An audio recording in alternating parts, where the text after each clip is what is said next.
அப்படி பண்றான்டி. ட்ரெஸ் வந்தா தெரியாது, சதையா தானே வருது. என்ன கம்ப்ளைண்ட் பண்ற? என்னடி நக்கா என்ன கம்ப்ளைண்ட் பண்ற?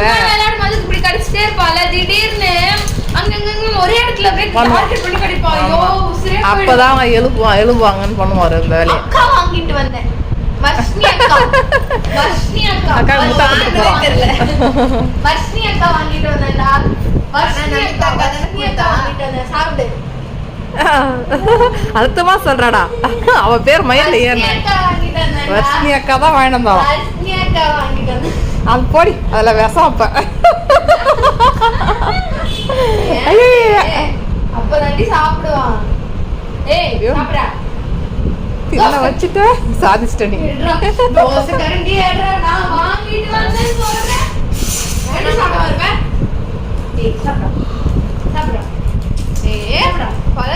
கரெக்டாதரா